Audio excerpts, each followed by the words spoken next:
하나님을 한 마음으로 찬양하는 그러한 시간입니다. 이 시간 함께 우리 친구들 앞에서 찬양할 때에 같이 또 함께 찬양해 주시고 또 같이 박수로 또 하나님께 영광 올려드리는 여러분이 됐으면 좋겠습니다. 제가 기도하고 하나님 찬양하겠습니다. 찬양받기에 합당하신 살아계신 하나님 아버지, 이 시간 우리를 주님의 귀한 성전으로 불러주셔서 주님만을 찬양하며 예배하게 하시니 감사합니다. 하나님, 이 시간 특별히 우리가 온세대 연합예배로 주님께 영광 올려드리길 원하오니 우리의 모든 이 예배 과정 가운데 함께하여 주셔서 주님만 영광받아 주옵소서. 아버지, 함께 찬양하고 또한 말씀을 듣고 또한 기도할 때에 아버지의 살아계시는 사랑이 우리 마음 가운데 깊게 새겨지는 귀한 시간 되게 하여 주옵시며 이 시간도 우리의 마음을 아버지께서 주관하여 주옵소서. 감사를 드리며 살아계신 예수 그리스도의 이름으로 기도합니다. 아멘. 이 시간 우리가 첫 곡으로 유치부 친구들과 함께 찬양하도록 하겠습니다.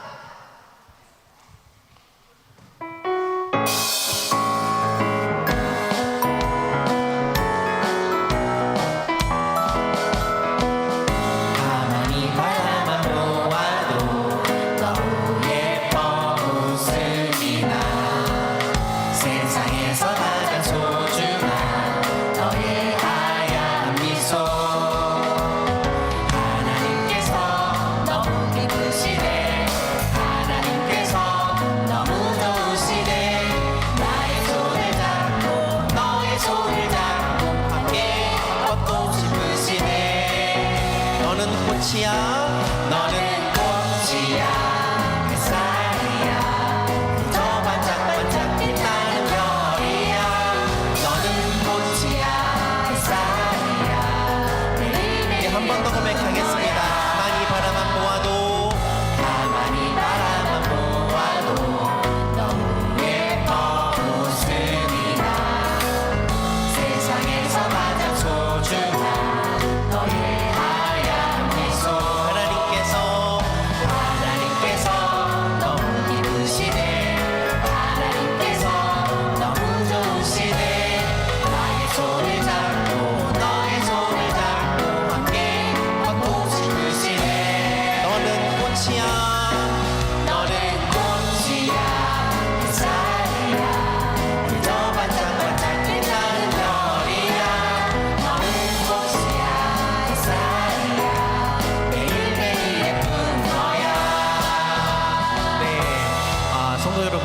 부탁드릴 것이 있습니다. 지금 학예회가 아닙니다. 여러분 구경하시는 것이 아니고요, 같이 찬양하셔야 됩니다. 아시겠죠? 예뻐서 이렇게 넉넉히 보시는 건 그 마음은 너무나 잘 알겠지만 같이 찬양하셔야 됩니다. 아시겠죠?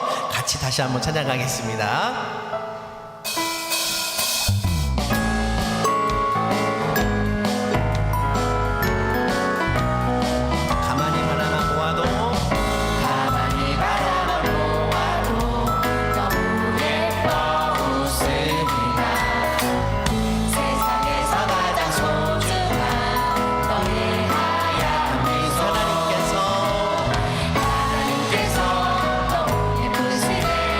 하나님께서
우리 유소년부 친구들과 함께 찬양하겠습니다.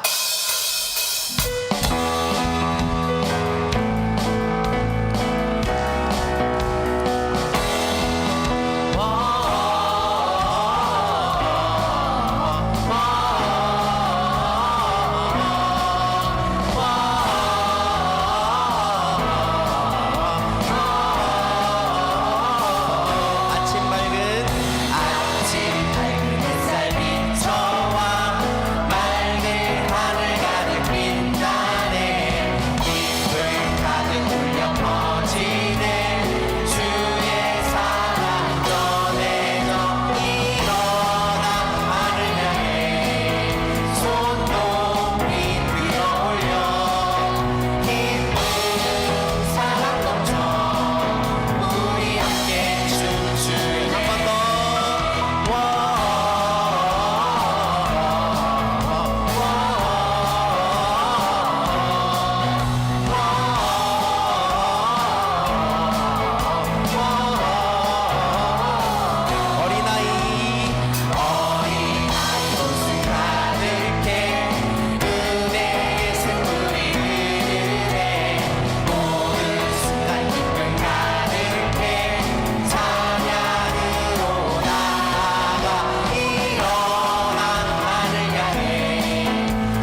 찬양 예수 나의 주 찬양하리 예수 나의 주 찬양하 예수 나의 주 찬양하리 예수 나의 주 찬양하리 우리 함께 주님께 영광의 박수를 올려드리겠습니다. 아멘.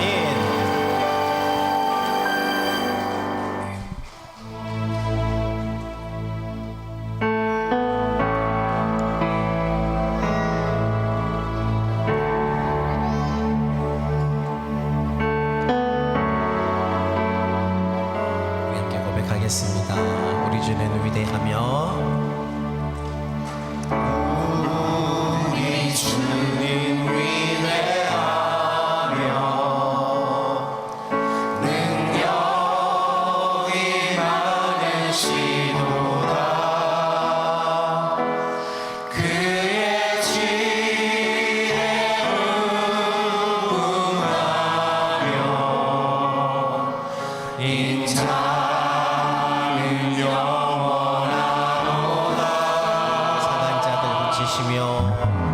상한 자를 고치시며 상처를 싸매시도다 별들의 숨을 세시며 이름을 부르시셨도다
왕이신 나의 하나님이여, 내가 주를 높이고 영원히 주의 이름을 송축하리이다.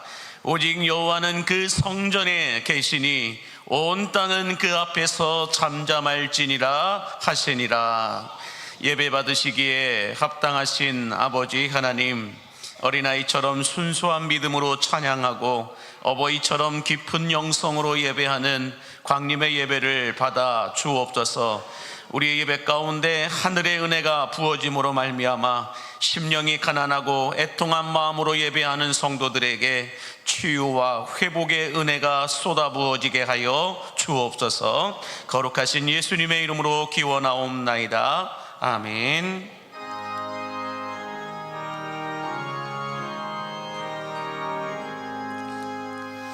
만복의 근원 하나님, 온 백성 찬송 드리고 저 천사여 찬송하세. 찬송 선복 성자 성령. 아멘.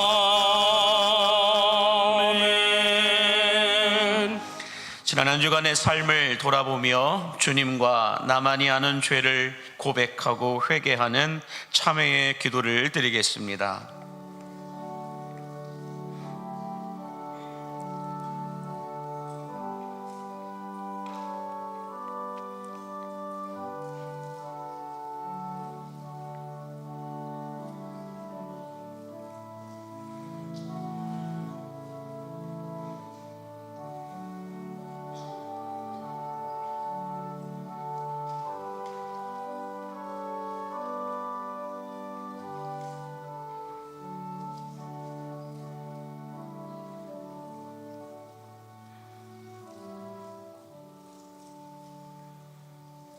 긍휼과 자비가 풍성하신 하나님, 지난 일해 동안 우리는 어린아이들처럼 순결하지 못하고 참된 예배자들과 순교자들처럼 정결하지 못한 모습으로 살다가 주님 앞에 나왔습니다. 감사하며 살겠다고 결단하였지만 감사보단 불평이 더 많았습니다. 하나님께로 더 가까이 나아가겠다고 결심하였지만 하나님과 너무 멀리 떨어진 삶을 살았음을 고백합니다.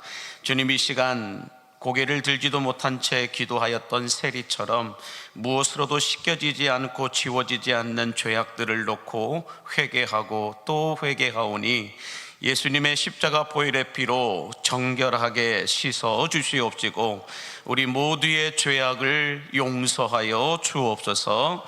예수님의 이름으로 기도하옵나이다. 아멘. 어거든 죄인 살리신 주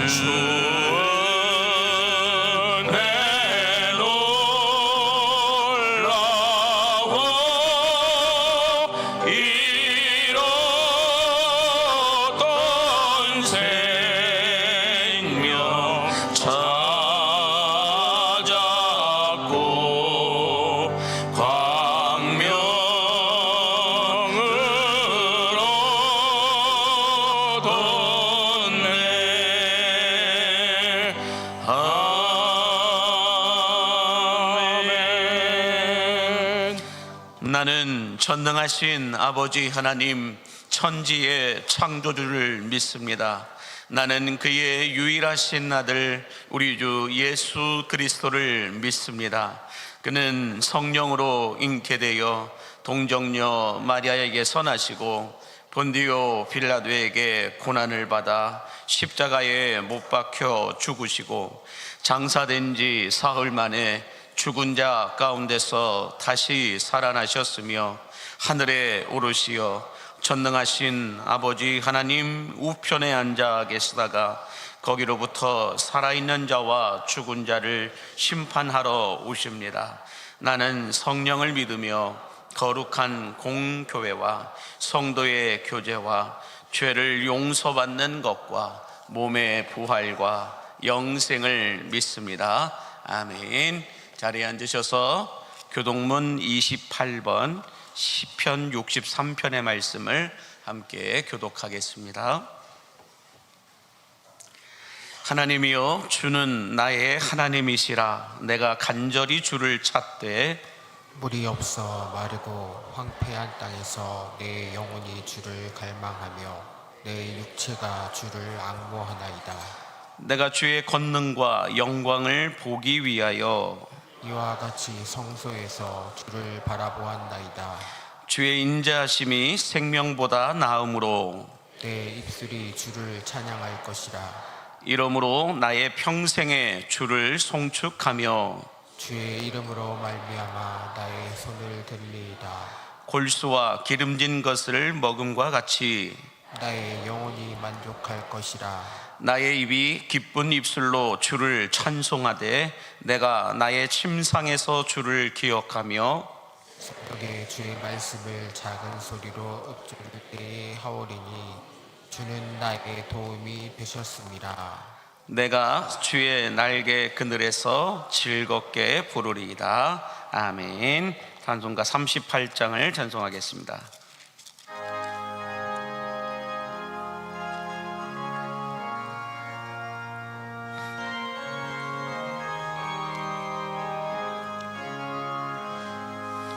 예수 우리 왕이여, 이곳에 오셔서 우리가 왕께 드리는 영광을 받아 주소서. 우리는 주님의 백성, 주님은 우리 왕이라. 왕이신 예수님 오셔서 좌정하사 다스리소서. 예수 우리 주시여, 이곳에 오셔서 우리가 주께 드리는 찬양을 받아 주소서. 우리는 주님의 종들, 주님은 우리 주시라. 주 대신 예수님 오셔서 이 찬양을 받아 주소서. 이 시간 배건율, 배대연 어린이와 우희진 청년 우리의 기도를 인도해 주시겠습니다. 하나님 아버지, 오늘 우리 예배 자리에 불러주셔서 감사합니다. 여름 동안 저희를 지켜주시고 건강하게 해주셔서 감사합니다. 예수님을 더 잘 알고 또 친구들에게 예수님을 어린이가 되게 해주세요. 예배하는 이 시간 우리 마음과 힘을 다해 하나님을 사랑하게 해주세요.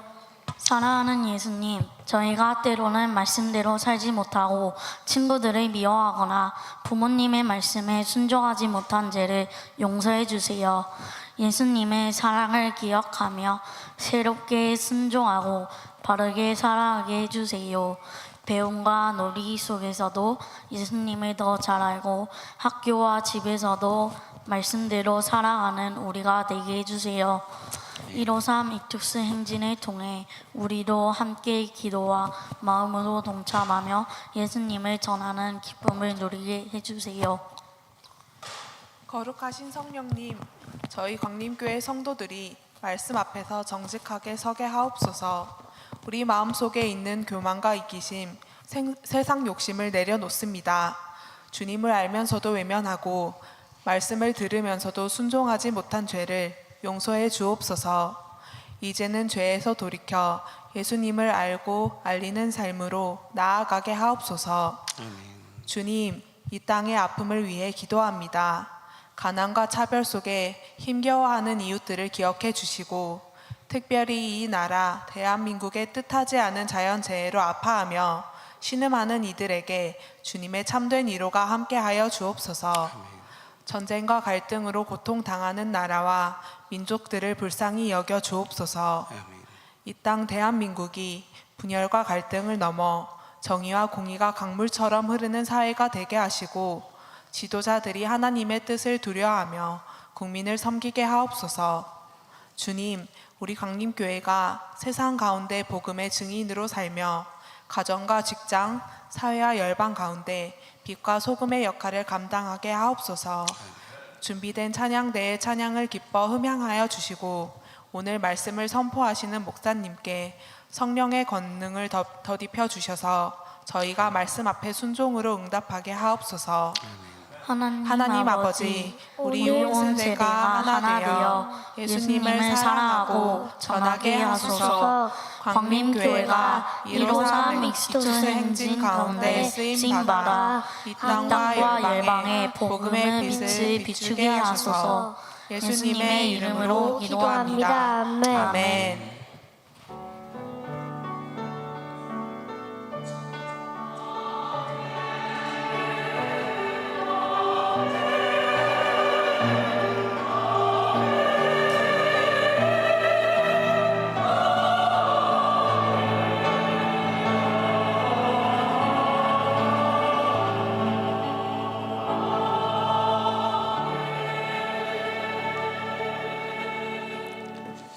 하나님의 말씀을 받는 시간입니다. 하나님의 말씀은 마태복음 5장 3절에서 12절까지의 말씀인데요. 우리 문병현 안수집사님 가정에서 성경 공독해 주시겠습니다. 심령이 가난한 자는 복이 있나니 천국이 그들의 것이니라. 애통하는 자는 복이 있나니 그들이 위로를 받을 것이미요. 온유한 자는 복이 있나니 그들이 땅을 기업으로 받을 것이미요. 의에 줄이고 목마른 자는 복이 있나니 그들이 배부를 것이미요. 긍휼히 여기는 자는 복이 있나니 그들이 긍휼히 여김을 받을 것이미요. 마음이 청결한 자는 복이 있나니 그들이 하나님을 볼 것이미요. 화평하게 하는 자는 복이 있나니 그들이 하나님의 아들이라 일컬음을 받을 것이미요. 의를 위하여 박해를 받는 자는 복이 있나니 천국이 그들의 것임이라. 나로 말미암아 너희를 욕하고 박해하고 거짓으로 너희를 거슬러 모든 악한 말을 할 때에는 너희에게 복이 있나니 기뻐하라 즐거워하라 하늘에서 너희의 상이 큼이라. 너희 전에 있던 선지자들도 이같이 박해하였느니라. 아멘. 아멘. 할렐루야 찬양대에 준비된 찬송이 있겠습니다.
안녕하세요.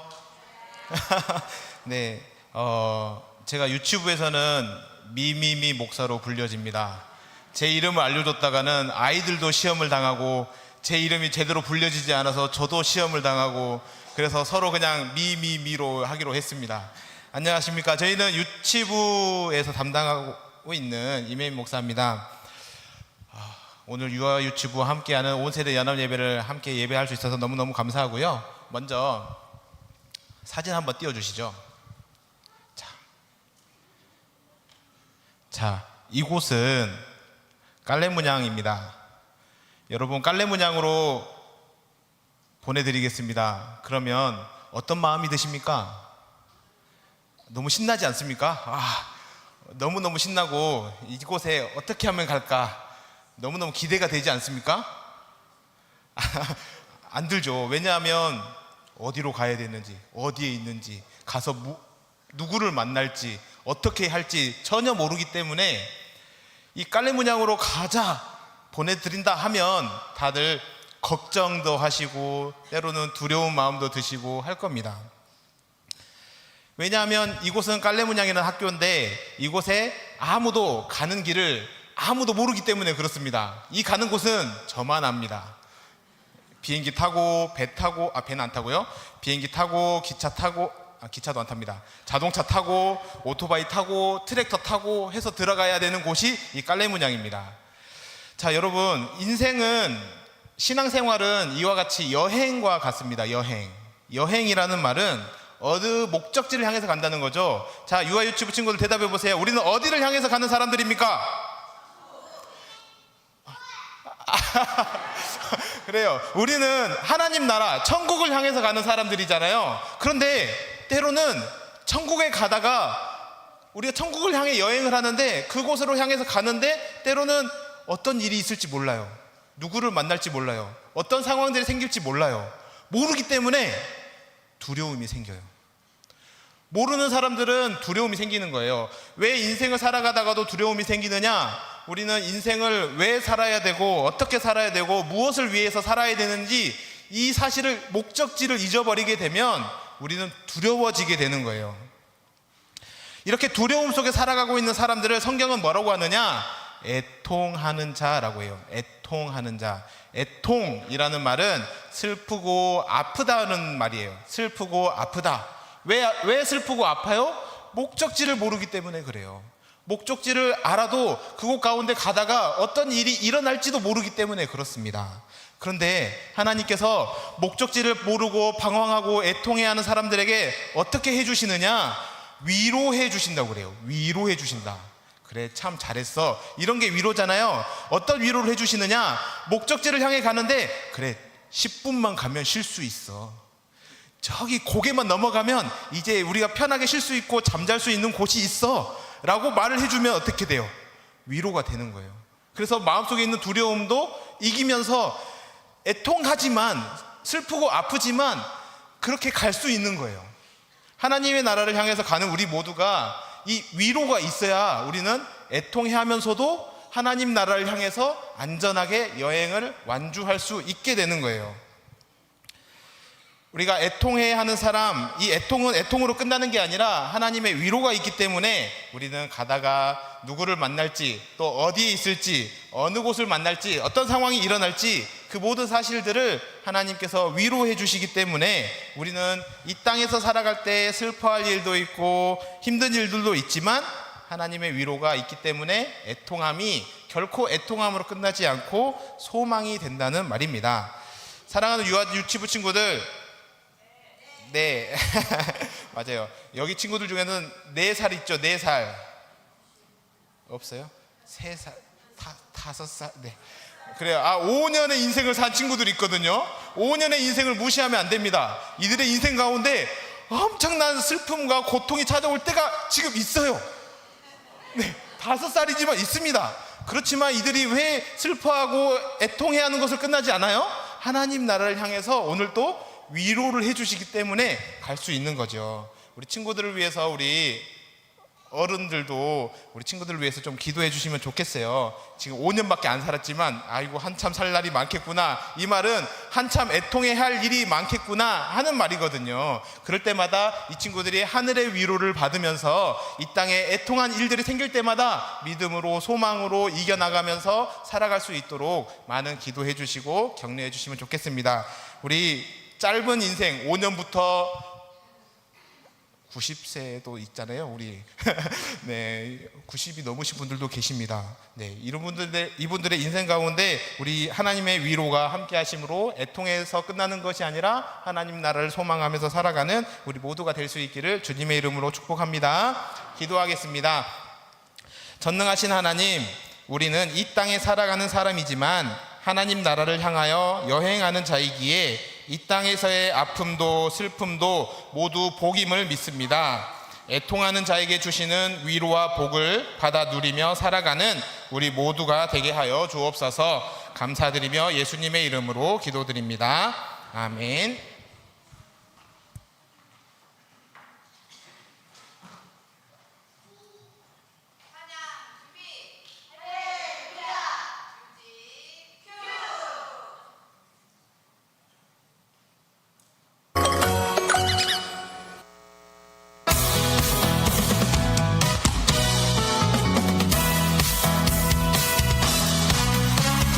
주리하여 온 유대와 갈릴리와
예, 감사합니다. 기도하겠습니다. 그 자리에 서주시고요.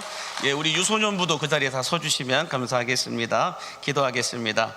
우리의 선원 목자가 되셔서 우리를 언제나 푸른 풀밭과 쉴만한 물가로 인도해 주시는 주님, 자라나는 우리 유아 유치부와 유소년부, 우리 중고등부 청년부를 주님의 의로운 오른손으로 붙들어 주시어서 다른 세대가 아니라 예수님의 세대가 될 수 있도록 말씀과 교훈과 훈계로 양육되어지게 하여 주시옵소서. 이들의 삶을 권능의 두 손 들어 축복하여 주시사 뭘 해도 흥하는 인생이 되게 하여 주시고 음지가 양지가 되며 나라의 품격을 높이는 국가대표의 삶을 살아내게 하여 주시옵소서. 이들이 자라나는 동안 지혜와 지식의 풍성함을 더하여 주시사 머리가 되고 꼬리가 되지 않게 해주시며 위에 있고 아래에 있지 않게 하여 주시고 좋은 스승과 멘토들을 만날 수 있는, 누구보다도 예수님 만날 수 있는 복의 복을 더하여 주옵소서. 이들을 섬기고 수고하는 우리 교육자들과 선생님들에게도 지치지 않는 열정과 영성을 허락하여 주시옵시고 우리 다음 세대들에게 길라잡이가 될 수 있도록 인도하여 주옵소서. 수고하고 헌신하는 우리 선생님들의 가정을 권능의 두 손 들어 축복하여 주시사 필요와 공급이 끊이지 않게 해 주시옵시고 무엇보다도 하늘의 윗셈과 땅 아래의 아랫셈의 축복이 흘러 넘치게 하여 주옵소서. 절대 불가능을 가능케 하여 주시는 예수님의 이름으로 축복하며 기도하옵나이다. 아멘. 하나님께 영광의 박수를 올려드리면서요, 우리 축복송 부르면서 아이들 부서실로 퇴장하겠습니다. 평화, 하나님의 평강이 당신의 삶에 넘쳐나기를. 평화,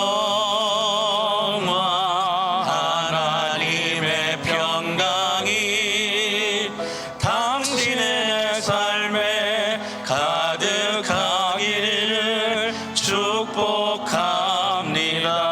우리 아이들 응원하는 응원의 박수 해주시면 감사하겠습니다. 네, 할렐루야.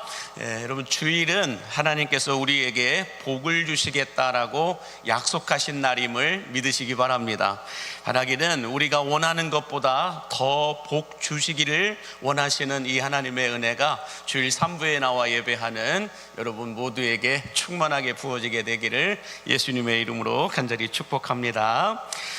지난 시간 우리는 심령이 가난해야 복을 받을 수 있다라고 말씀을 드렸는데요, 심령이 가난하다라고 하는 것은 어떤 뜻과 의미를 갖고 있다라고 말씀을 드렸나요? 한번 보여주시면, 하나님의 도움이 없이는 단 하루도 우리는 살아갈 수가 없는 영적 파산 상태와 같은 마음을 가진 자, 이런 자들이 심령이 가난한 자이다라고 말씀을 드렸습니다. 다시 말해서 심령이 가난하다라는 것은 집 나간 탕자가 아버지 집으로 돌아가야만 살 수 있는 상태, 그 마음을 갖고 있는 사람을 향하여 심령이 가난한 자이다라고 말씀을 드렸는데요, 오늘은 애통하는 자가 복이 있다, 애통해야 복이 있다라는 말씀을 함께 나누기 원하는데, 오늘 본문 4절 말씀을 먼저 함께 보겠습니다.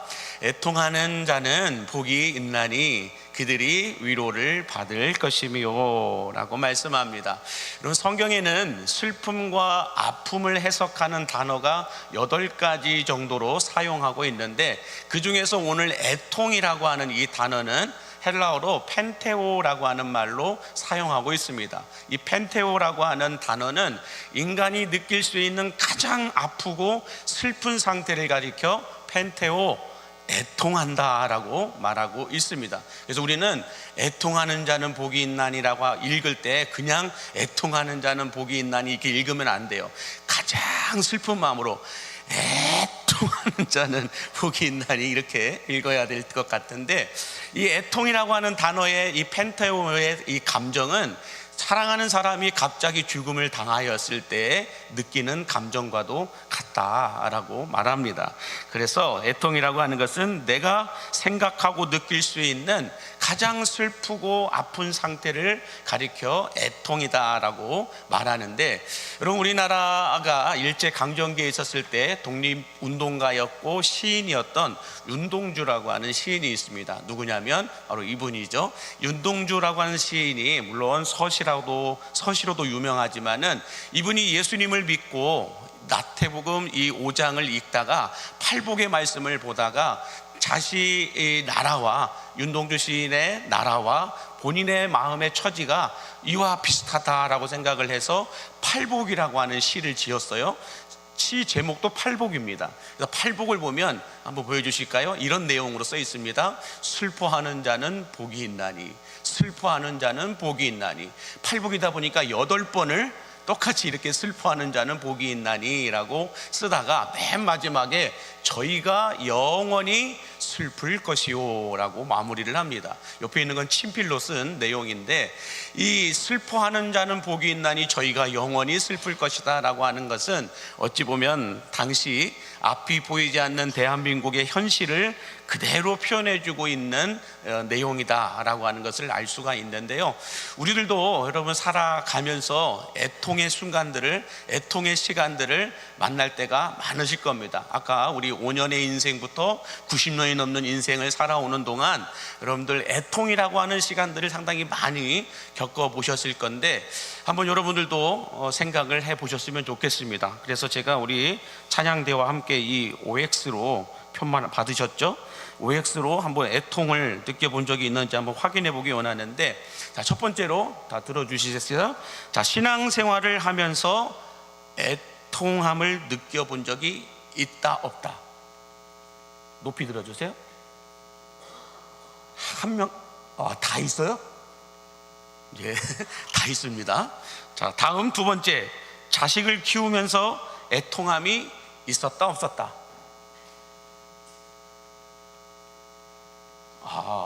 거의 다 있었는데 한 3분, 4분 정도는 없었습니다. 혹시 자식이 있었으면 좋겠다 이런 건 아니죠? 다음 세 번째, 물질적인 것 때문에 애통함이 있었다 없었다?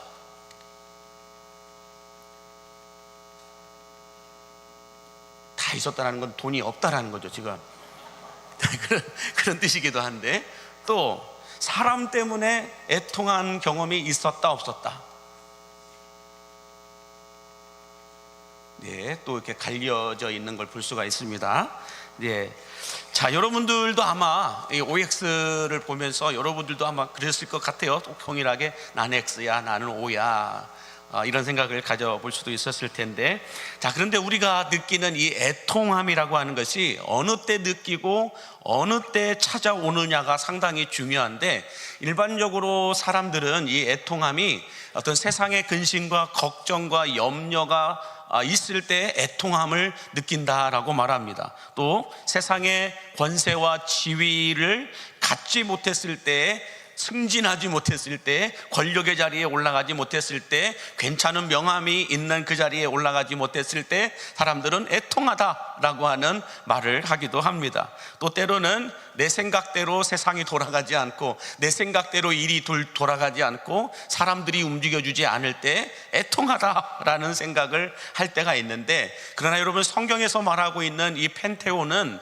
이럴 때 쓰는 단어가 아니다라는 것입니다. 그래서 여러분 우리는 이 애통이라고 하는 것이 복 있는 애통이 있고 그러지 못한 애통이 있다라고 하는 것을 알아야 되고 구분할 수 있어야 되는데, 이 성경에 보면 애통함의 순간을 겪었던 사람들이 상당히 많이 있다라는 것을 알 수가 있습니다. 우리가 잘 알고 있는 이 가인이라고 하는 사람은 자신의 동생 아벨을 쳐 죽이고 난 후에 죄책감 때문에 애통함의 시간들을 보냈다라는 것을 알 수가 있는데, 창세기 4장 13절에서 이 가인이 하나님께 이렇게 고백을 합니다. 한번 보여주실까요? 가인이 여호와께 아뢰되 내 죄벌이 지기가 너무 무거우니이다 라고 말합니다. 가인을 죽이고 난 이후 가인의 마음이 어떤 이 죄책감이 너무 무거워서 감당할 수가 없습니다 라고 고백하고 있는 걸 볼 수가 있습니다. 그리고 이 죄책감이라고 하는 것이 우리를 애통하게 만든다는 것 맞는 말입니다. 그런데 이 죄책감을 해결하기 위해서 사람들은 여러 가지 꼼수를 부릴 때가 많이 있습니다.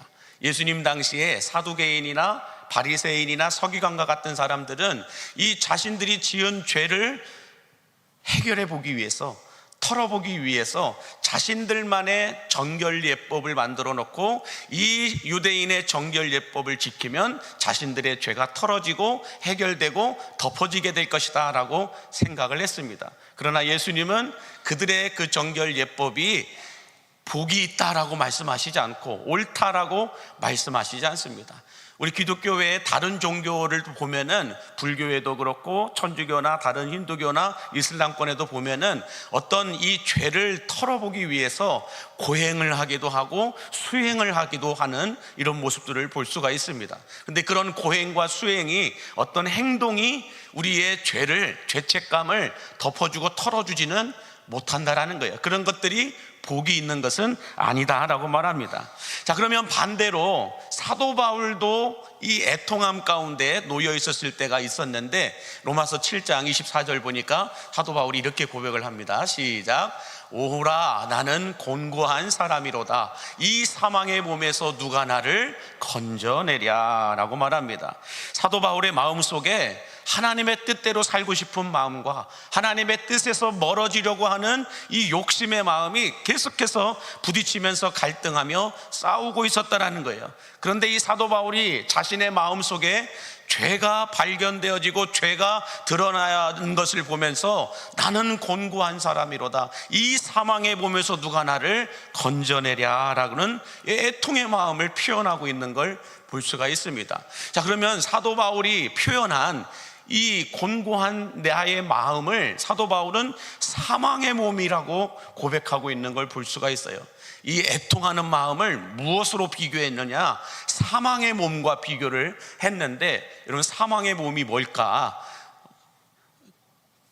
죽어 마땅한 몸을 가리켜 사망의 몸이라고 하는 걸까? 제가 이게 무엇인지 한번 찾아보니까, 여러분, 이 당시 로마 시대 때 로마 군인들이 죄수들을 고문하는 방법들이 상당히 많았습니다.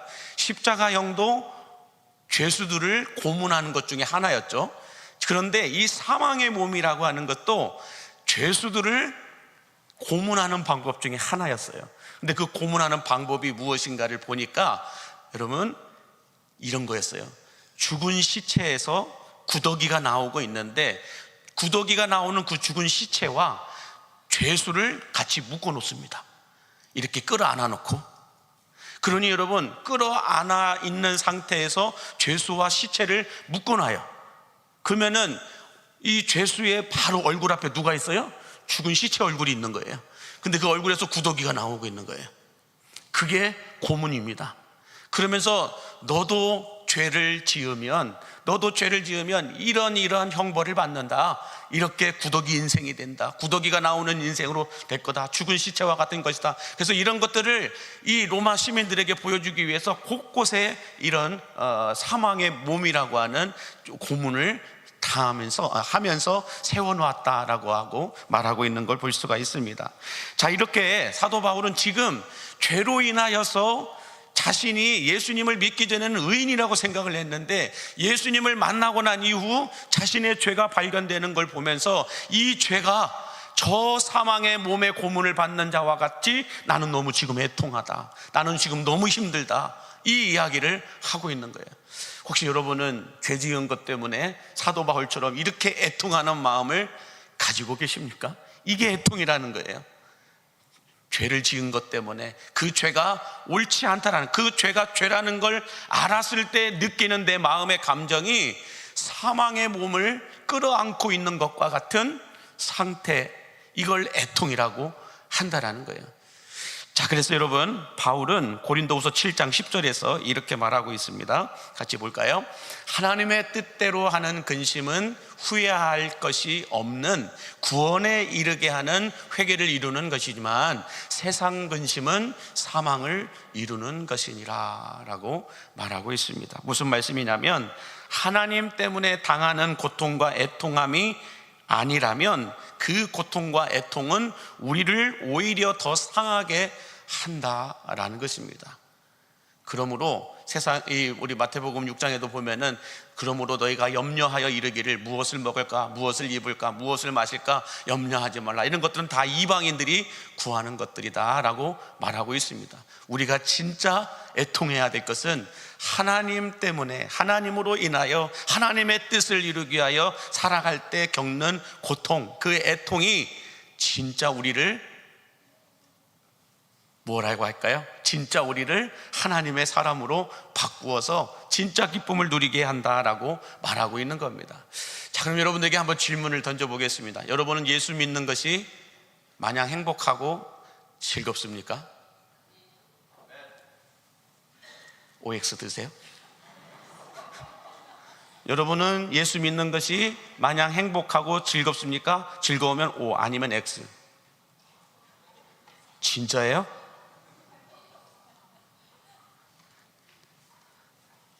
우리 할렐루야 찬양대 본받아 주시기 바랍니다. 예수 믿는 것이 마냥 즐겁고 마냥 행복했으면 얼마나 좋겠습니까? 그런데 그렇지 못할 때가 있을까요? 없을까요? 있어요. 그래서 기독교 영성학자인 순튼이라고 하는 사람이 예수 믿는다는 것에 대하여 이렇게 글을 남겨놨어요. 예수를 믿는다는 것은 초신자 땐 사탕 같은 기쁨을 주시다가 어느 정도 신앙의 단계에 이르면 그 사탕을 빼앗으시고 거룩한 삶을 살 수 있도록 슬픔, 애통을 주셔서 우리를 거룩하게 성화시키시고 그 작업이 끝난 후에는 세상이 맛볼 수 없는 진짜 기쁨으로 채워주신다라고 말합니다. 할렐루야 찬양대는 애통의 단계를 지나가신 분들입니다. 그래서 세상이 줄 수 없는 기쁨과 행복의 순간을 누리고 있다는 것이죠. 다시 말해서 여러분, 처음 예수님을 우리가 믿을 때는 사탕 같은 기쁨이 있다는 거예요. 사탕처럼 달콤한 기쁨이 있지만 시간이 지나면서 예수님을 믿으면 믿을수록 예수 믿는 것 때문에 고통의 시간이, 애통함의 시간이 찾아온다라는 거예요. 그러나 하나님께서는 그 애통의 시간을 고통으로 끝내시는 것이 아니라 애통의 시간을 통하여서 우리를 더 거룩하게 하시고 더 믿음이 단단하게 하셔서 세상이 주는 잠깐의 쾌락에 만족할 것이 아니라 세상이 줄 수 없는 하늘의 기쁨과 평안함을 주심을 믿으시기 바랍니다. 전 여러분이 그 단계까지 올라갈 수 있게 되기를 축복합니다. 애통의 시간이 지나가면 이제는 웬만한 것 가지고는 우리는 흔들리지 않는다라는 거예요. 웬만한 것 가지고는 무너지지 않는다라는 거예요. 그러므로 찬양대는 아무나 하는 게 아닙니다. 애통의 시간을 지나가신 분들이 이 자리에 앉아 계신 줄로 믿습니다. 그때는 오 흔들어야 돼요. 자, 그러므로 여러분, 사탕이 주는 잠깐의 달콤함보다 애통함의 시간을 통과하여 세상이 줄 수 없는 평안과 기쁨을 받아 누리기를 원하신다면 아멘 하시기 바랍니다. 자, 계속해서 우리 고린도후서 7장 10절과 오늘 본문 마태복음 5장 4절을 함께 같이 보겠습니다. 하나님의 뜻대로 하는 근심은 후회할 것이 없는 구원에 이르게 하는 회개를 이루는 것이요 세상 근심은 사망을 이루는 것이니라. 애통하는 자는 복이 있나니 그들이 위로를 받을 것이미요 라고 말씀하는데, 무슨 말씀이냐면 세상이 부러워하는 것을 얻지 못하여 근심하고 염려하는 애통이 복이 있는 것이 아니라 하나님의 뜻대로 살기 위해서 몸부림칠 때 찾아오는 애통함이 복이 있다라고 말하는 것입니다. 자, 그러면 하나님의 뜻대로 살기 위해서 몸부림치다가 찾아오는 이 애통에는 어떤 복이 있다고 말씀합니까? 위로를 받을 것이다 라고 말씀합니다. 하나님의 위로하심의 복이 있다라고 말씀하는데, 이 위로라고 하는 단어가 뭐냐, 이 헬라어로는 뭐라고 얘기하냐, 파라클레오라고 얘기하는데, 파라클레오는 옆으로 끌어오다, 옆에 가까이 두다 라고 하는 뜻을 가지고 있는데, 다시 말해서 하나님은 우리가 하나님으로 인하여 하나님의 뜻대로 살아가기 위하여 헌신하고 희생하다가 고통과 애통함 가운데 빠져 있게 되면 하나님은 우리를 하나님 옆으로 끌어당기신다라는 거예요. 끌어안아 주신다라는 거예요. 그래서 하나님 옆에 가까이 있게 하신다라는 거예요. 그래서 우리로 하여금 그 어느 누구도 정죄하지 못하게 하시고 애통함 가운데 흘리는 눈물을 닦아내어 주신다. 이것이 파라클레오, 하나님의 위로하심이다 라고 말하고 있습니다. 자, 이 파라클레오의 이 위로함을 가장 잘 보여주는 말씀이 이 베드로의 이야기를 보면 알 수가 있는데, 베드로가 예수님이 십자가를 지시기 전에 최후의 만찬을 하면서 이 베드로가 이런 호언장담을 합니다. 예수님, 다른 제자들은 다 떠나도 나는 예수님을 떠나지 않을 겁니다. 나는 누구처럼 예수님을 배신하지는 않을 겁니다. 이렇게 말하자 예수님이 네가 오늘 새벽 닭 3번 울기 전에 나를 3번이나 부인할 것이다. 아이고, 예수님 그럴 거 없습니다. 그럴 수 없습니다 하면서 호언장담을 합니다. 그런데 어떤 일이 벌어지나요? 마태복음 26장 75절에 이렇게 말씀합니다. 시작. 이에 베드로가 예수의 말씀에 닭 울기 전에 내가 3번 나를 부인하리라 하심이 생각나서 밖에 나가서 심히 통곡하니라 라고 말씀합니다. 베드로는 자신이 예수님을 배신하여 예수님이 십자가에 못 박혔다라고 생각하면서 새벽 닭이 우는 소리를 들으면서 예수님이 하신 말씀이 생각나서 심히 통곡하였다, 애통하였다, 펜테오라고 이야기하고 있습니다. 전 여러분들도 하나님의 말씀이 들릴 때 나를 향한 그 말씀으로 인하여 눈물로 통곡할 수 있는 그런 은혜가 있게 되기를 간절히 바랍니다. 죄를 놓고 회개기도 하다가 심히 통곡하는, 애통하는 그런 시간들이 있을 수 있게 되기를 간절히 바랍니다. 그러면 하나님은 그런 눈물을 가진 자, 그런 애통함을 가진 자를 위하여 베드로에게 베풀어 주셨던 파라클레오, 위로함의 복을 주신다라고 말씀하는데, 베드로의 그 이후의 인생을 보세요. 예수님이 자신이 배신해서 나 때문에 예수님이 십자가에 못 박혀 죽으셨다라는 이 상실감 때문에 베드로는 다시 어떻게 합니까? 모든 비전과 꿈을 다 잃어버린 채 갈릴리로 내려갑니다. 그래서 밤새도록 그물을 던져서 물고기를 잡으려 했지만 한 마리도 잡지 못합니다. 그때 새벽녘에 예수님이 이 베드로와 물고기를 잡는 제자들을 위해서 아침 식사를 준비해 놓습니다. 조반을 준비해서 생선도 준비하시고 또 떡도 준비하십니다. 요즘 전어철입니다. 근데 전어는 갈릴리 호수에 없습니다. 바닷고기이기 때문에. 갈릴리 호수는 바다라고 얘기하지만 호수입니다. 바닷가는 아니에요. 자, 그래서 전어는 없어요. 여하튼지 간에 예수님이 물고기도 잡아서 또 떡도 준비해서 아침 식사를 준비해 놓습니다. 그러면서 베드로와 제자들을 초청하시죠. 이것이 뭐라고요? 파라클레오, 위로하심이다 라고 말하는데, 그러면 이것이 왜 위로하심인가? 여러분들, 이스라엘의 풍습 가운데 함께 식탁의 교제를 나눈다라는 것은 특별한 의미가 있습니다. 어떤 의미를 가지고 함께 식탁의 교제를 나누냐면, 관계를 회복하고자 할 때, 내가 당신과 이런 관계를 맺고 싶을 때, 나는 이렇게 당신과 친하고 싶습니다, 당신과 틀어진 이런 관계를 다시, 불편한 관계를 회복하고 싶습니다 라고 할 때 식사를 나눕니다. 그리고 그분 안에 있는 권리가 다시 복권되어지기를 원할 때, 다시 말해서 그 사람의 권리를 복권시켜 줄 때에 식탁의 교제를 나누는 것을 볼 수가 있습니다. 이게 이스라엘 백성들의 풍습이에요. 우리나라도 아마 그러지 않습니까? 함께 식탁의 교제를 나눌 때에 나누면서 관계가 회복되고 또 새로운 관계를 맺기도 하고, 또 어떤 이 사람의 권한을 복권시켜 줄 때 같이 식탁의 교제를 나누면서 또 이야기를 나누는 걸 볼 수가 있는데, 자, 여러분, 어떤 인간의 권리를 복권시켜 줄 때 하나님도 우리와 식탁의 교제를 나누는 걸 볼 수가 있는데요. 여러분들, 이 사무엘하 9장에 가서 보면 다윗이 그의 가장 친했던 요나단의 아들을 불러서 같이 식탁의 교제를 나누면서 권리를 복권시켜 주는 것을 볼 수가 있습니다. 자, 아무튼 그래서 한번 보시면은요, 사무엘하 9장 7절에서 11절 13절에 보면 이런 말씀이 있어요.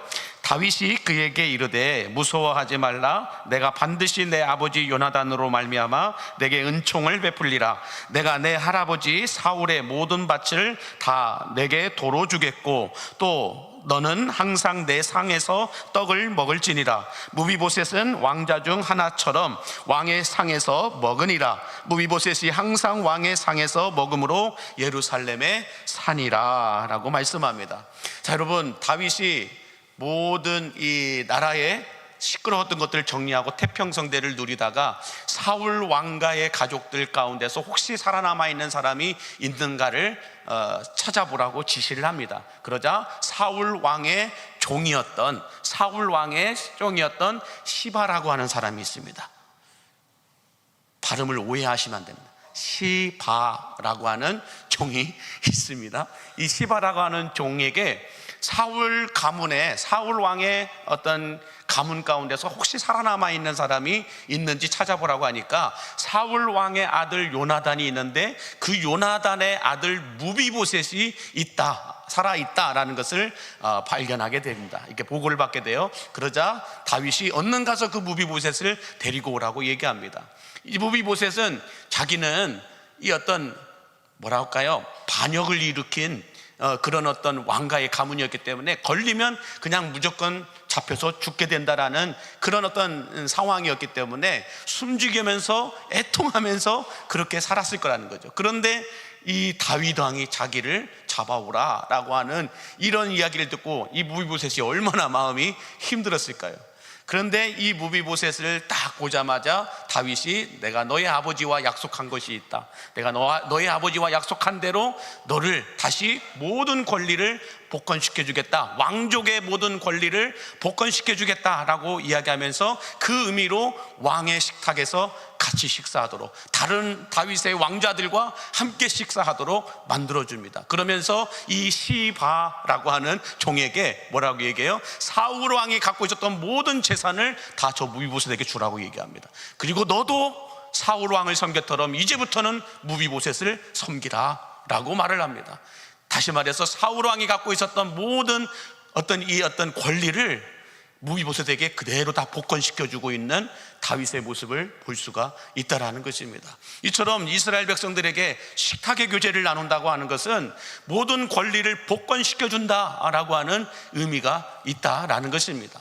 우리들도 마찬가지입니다. 하나님께서는 우리들과 식탁의 교제를 나누기를 원하십니다. 그 식탁의 교제가 바로 여러분이 드리고 있는 예배임을 믿으시기 바랍니다. 이 예배를 통하여 주님은 우리에게 영적인 식사를 같이 하자라고 고백하고 계시는 겁니다. 그래서 예배를 통하여 하나님은 우리와 관계를 회복하기를 원하시고 계십니다.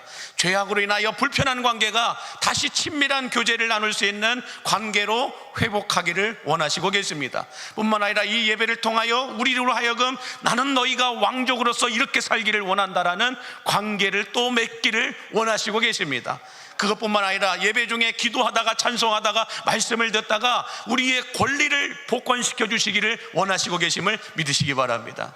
그래서 질병을 고치시기도 하시고 우리 인생에 엉켜있는 문제들의 실타래가 풀어지게 하여 주실 뿐만 아니라 우리 인생에 가로막고 있는 여리고성도 다 무너뜨려 주시는 것이 어느 때에 이루어진다라는 거예요? 예배 때 이루어진다는 거예요.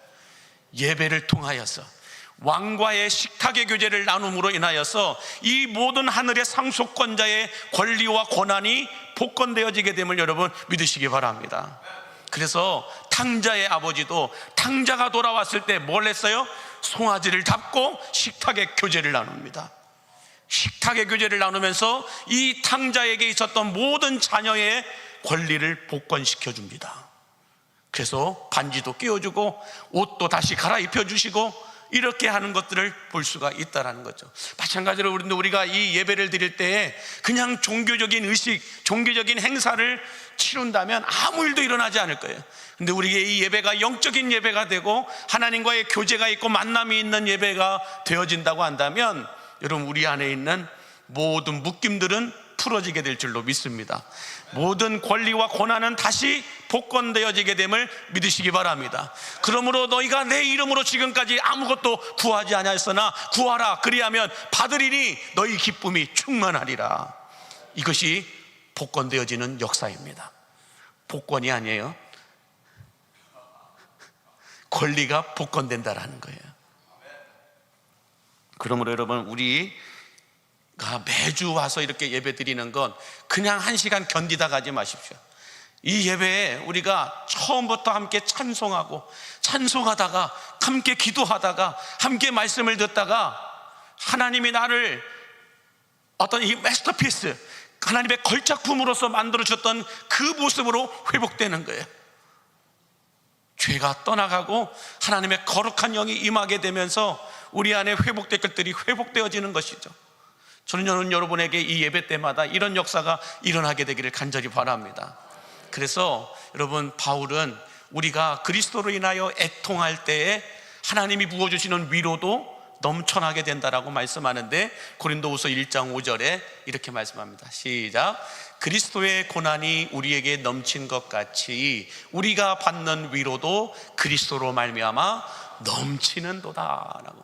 저는 우리 예배 가운데 그리스도로 인하여서 우리에게 주시는 이 위로가 넘쳐나게 되기를 간절히 바랍니다.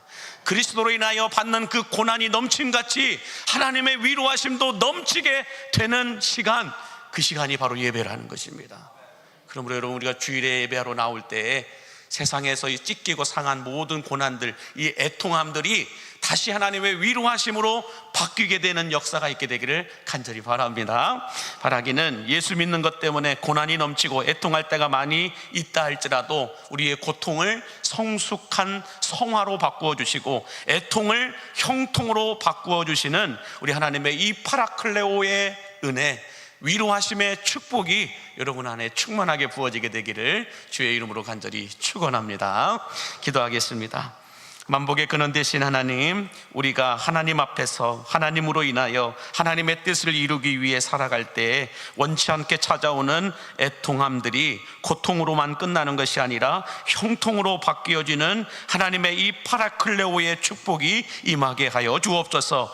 위로하심의 복이 부어짐으로 말미암아 베드로처럼 예수님과의 처음 관계가 온전히 회복되어지게 하여 주시고, 무비보셋이 다윗 왕과의 식탁의 교제를 통하여서 왕족의 권리가 복권되었던 것처럼 우리들도 하나님의 자녀와 하늘의 상속권자로서 권리를 받아 누릴 수 있도록 예배하는 일에 성공하는 우리 광림의 성도들 되게 하여 주옵소서. 예수님의 이름으로 축복하며 기도하옵나이다. 아멘. 우리 함께 심령이 가난한 자는 찬송하도록 하겠습니다.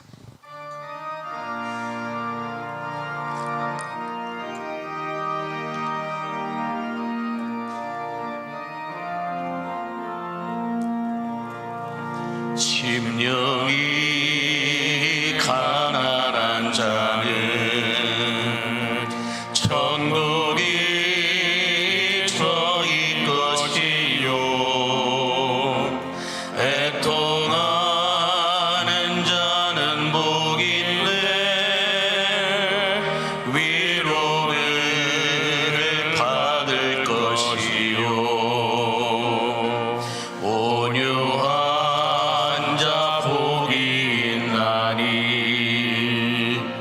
땅을 기업으로 받겠네. 의에 줄이고 목마른 자는 저희 배 부를 것이요, 금요리 여기는 자는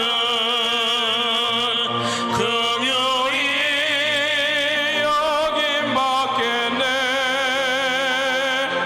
마음이 정결한 자는 하나님을 볼 것이요, 아평케 하는 자는 하나님의 아들이라 일컫네. 의에 위하여 핍박받는 자 천국이 저희 것이라. 내게도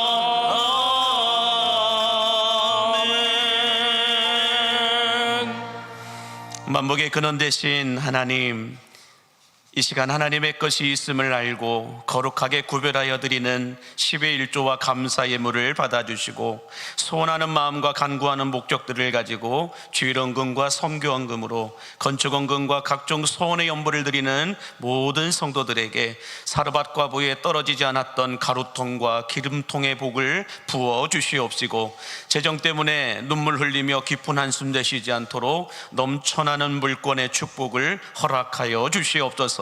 온라인으로 예배를 드리고 예물을 드리는 성도들에게도 동일한 복을 부어주시사 차량 안전운전, 방어운전할 수 있게 하심에 감사하여 예물을 드립니다.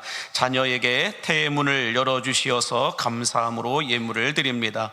아들의 수술을 잘 돌봐주심에 감사하며 수술 후 회복을 도와주심을 믿고 간구하는 마음으로 예물을 드립니다. 지켜주신 은혜에 몽골에 들어가게 하심에 감사하여 예물을 드립니다. 남성교회 전국대회가 은혜 가운데 마칠 수 있게 해주심에 감사하여 예물을 드립니다.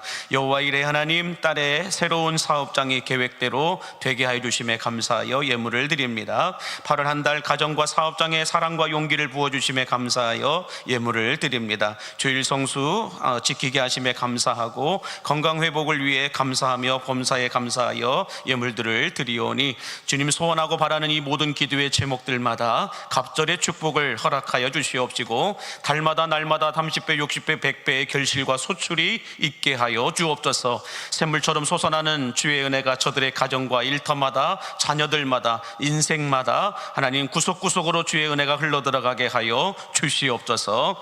우리 강림교회가 광야와 같은 인생을 살아가는 이들에게 피할 바위가 되게 하여 주시고 섬김으로 하나님 사랑, 나눔으로 이웃사랑의 역사를 이어가게 하여 주옵소서. 원로 목사님과 원로원 대장로님들과 은퇴하신 권사님들과 집사님들에게 아름다운 신앙의 계보가 계속해서 이어지게 하여 주시옵시고 시무항중직들과 재직들, 광림교회 안에서 신앙생활 하시는 모든 성도들에게도 하늘의 아름다운 보고가 넓게 열리게 하여 주시어서 때를 따라 이른 비와 늦은 비의 은혜가 쏟아부어지게 하여 주옵소서.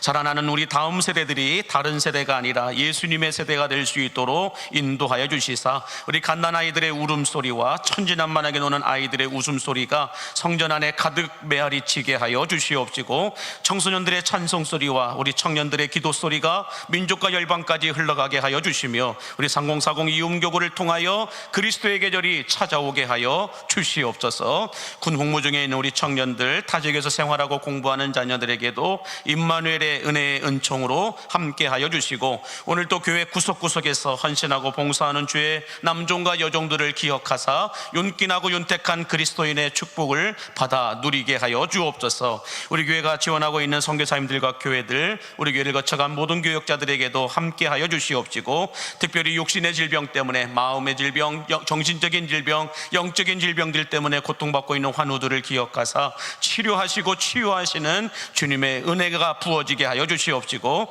이제 말씀을 듣고 세상으로 나가는 모든 성도들 어느 곳을 가든지 하나님의 파라클레오 위로하심의 복을 받게 하여 주옵소서. 예수님의 이름으로 축복하며 기도하옵나이다. 아멘.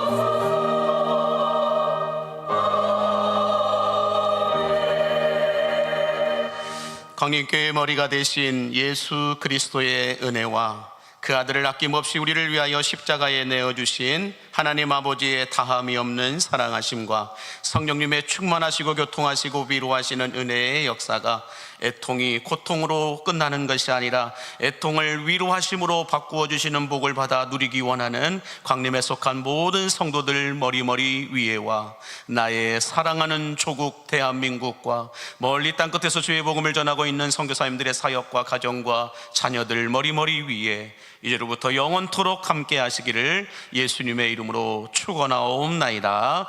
아멘.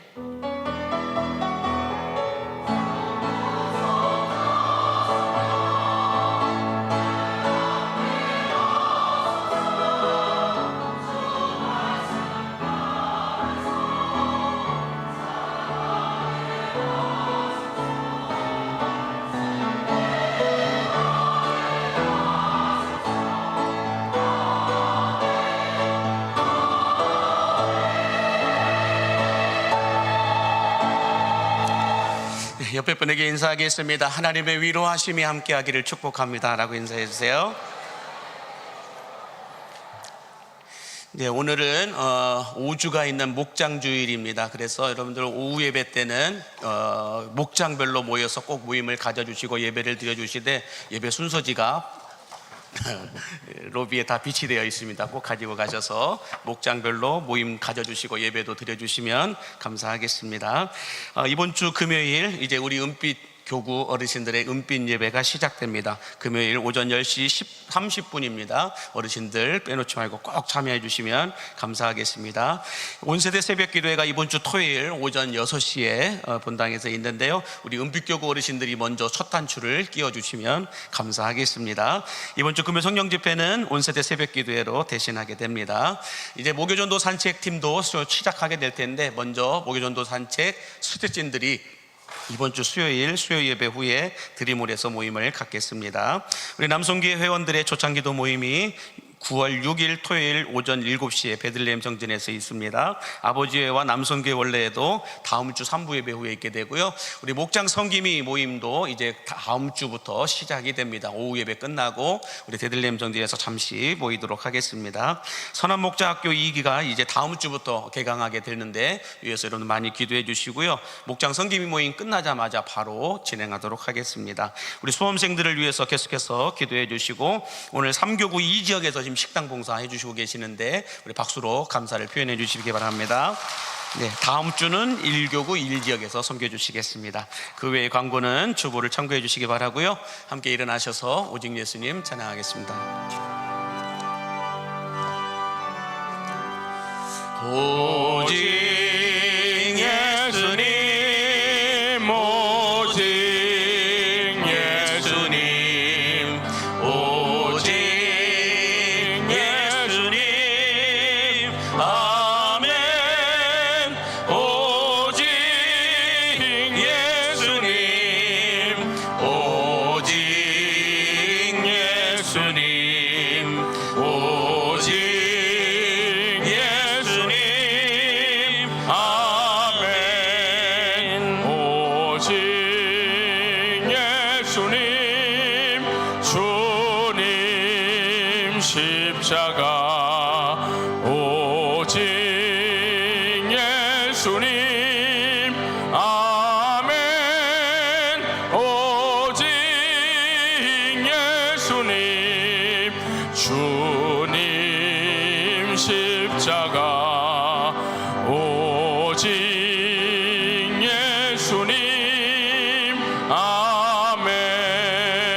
오직 예수님 다시 오신다. 오직 예수님, 아멘. 오직 예수님 다시 오신다.